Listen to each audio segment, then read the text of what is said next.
Today I'm going to answer the question, what is CPM? In fact, understanding CPM like you will today is like having a genie that will grant your number one wish. No, not the wish where Chick-fil-A is open on Sunday, the other wish where you can reach your target audience at a very low cost.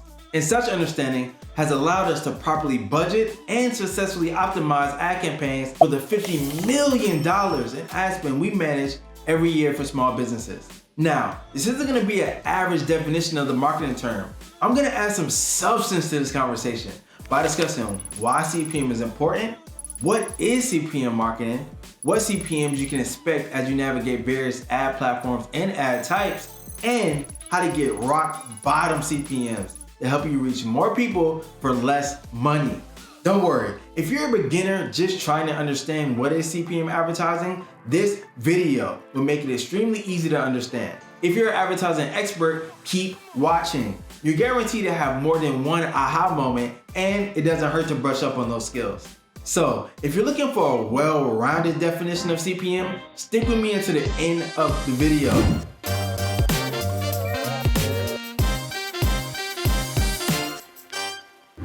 Hi, I'm Karan from Life Marketing, an award-winning agency that helps small businesses grow online.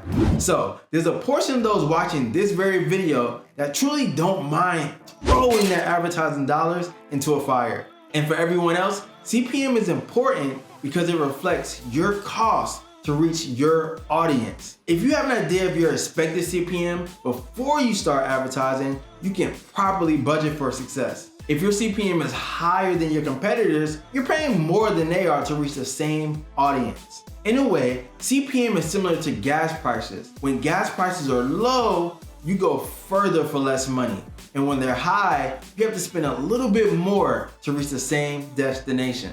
Unfortunately, there isn't much you or I can do to influence the price of gas. But luckily for us, we can make small changes to help us reduce our CPM. More on that later in the video. But while you're here, make sure to like this video so others can get their questions answered as well. And subscribe for me to learn more marketing definitions and strategies that help start, optimize, and scale your way to more traffic and more sales. All right, so what is CPM? CPM, also known as cost per mille or mile to sum, is the cost advertisers pay to reach every 1,000 impressions. An impression occurs every time someone views your ad.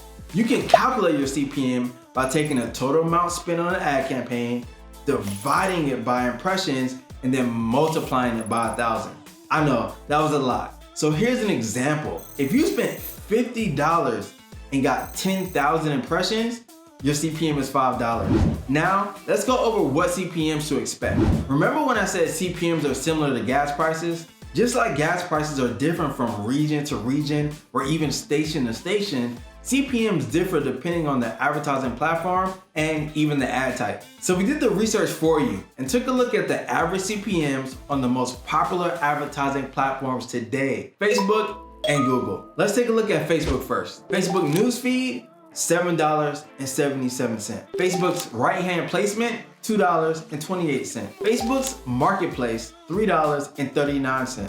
Facebook's audience network, $7.84. And Facebook Messenger, $7.15. As you can see, even on Facebook, different placements will give you different CPM costs, with Facebook's right-hand placement being the cheapest. Now, let's take a look at the average CPMs on Google Ads, formerly Google AdWords. Google Search Ads, $38.40. Google Display Ads, $2.40. What we noticed right out of the gate is that the median CPM for Google Search Ads is about 5 times higher than the most expensive average CPM on Facebook. Now, is that a bad thing? Before I answer that, leave a comment below and let me know your answer or your thoughts. Okay, so here's what I think. There are instances where your CPM can be higher on Google, but Google actually turns out to be more profitable for you. The key is to test different platforms and placements to discover the best performer. The one thing these averages do help us understand is the budget needed to properly test. For platforms or audience where the CPM is high, you may need a larger budget to measure that performance. Outside of budgeting, tracking and analyzing your CPMs would allow you to gauge the cost effectiveness of an ad campaign. Alright, now let's talk about how to get rock bottom CPMs. If you want to reach your target audience for the lowest price possible, you must first understand what factors can determine your CPM. Let's take a look at the most common CPM factors. Target audience, who you target. Schedule of dates for the campaign. An example is running ads on holidays may cost you more. Placement, where those ads appear. Frequency, the number of times your ad shows to the same audience. Ad type, the type of ad that you run. Ad quality and relevance, how well your ads are engaging the audience.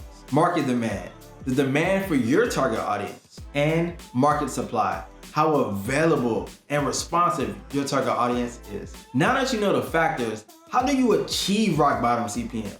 Alright, the number one hands down thing you can do to lower your CPM is to create ads that your audience can't help but to engage with. I know, that was super simple, but it's true. Ads that perform poorly in terms of engagement and sentiment on Facebook and Google get punished with higher than average costs. Okay, how can you create ads and serve ads that your audience loves? The first step is to target the right audience.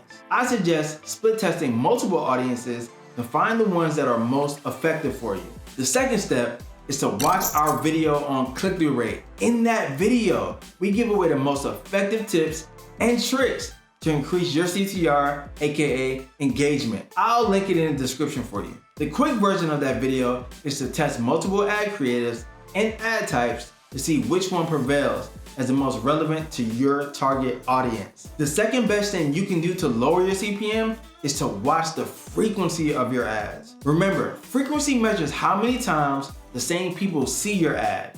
Ideally, you're excluding those who convert from seeing your ad, leaving only those who have not converted yet to continue to see that ad. Thus, a high frequency is a sign of an ad that is not relevant, which is not a good thing and will result in higher costs for you. As a rule of thumb, keep your frequency below 3 and be sure to change your ads or audience once your frequency begins to get too high.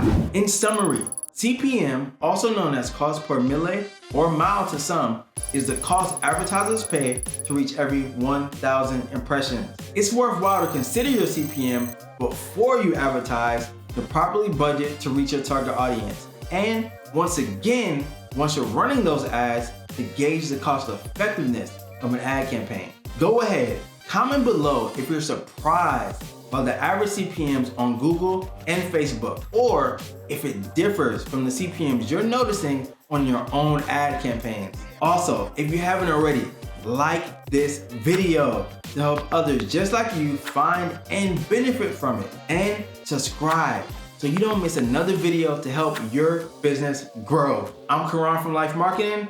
Until next time.